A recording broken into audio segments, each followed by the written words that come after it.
Sejak pindah ke apartemen studio itu, aku sering merasa tidurku tidak pernah benar-benar pulas.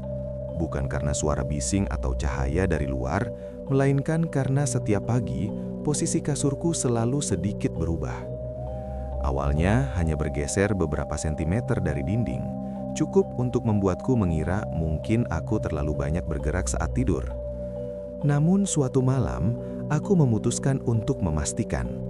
Sebelum tidur, aku mendorong kasur hingga benar-benar menempel ke dinding dan memberi tanda kecil dengan selotip di lantai, tepat di sudut kaki ranjang. Aku ingin membuktikan pada diriku sendiri bahwa semua ini hanya sugesti. Aku terbangun sekitar pukul 3 dengan perasaan aneh, seperti ada yang memperhatikanku dari arah kaki. Ruangan gelap, hanya diterangi cahaya samar dari luar jendela.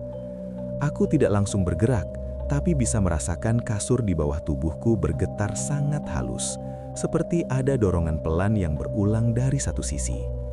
Perlahan, tanpa suara kasar, kasur itu bergeser.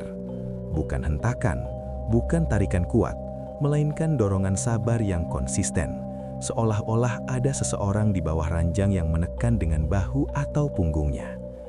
Jarak antara kepalaku dan dinding mulai terasa bertambah.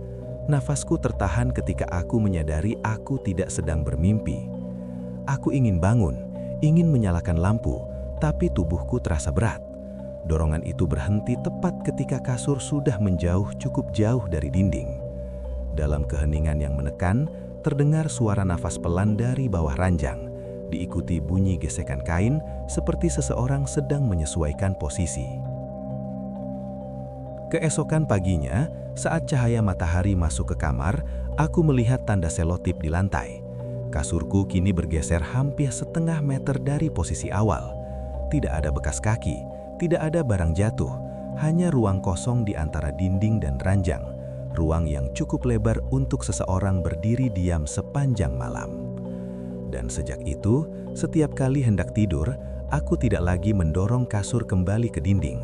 Karena aku mulai merasa mungkin ruang kosong itu memang sengaja dibiarkan untuk sesuatu yang membutuhkan tempat.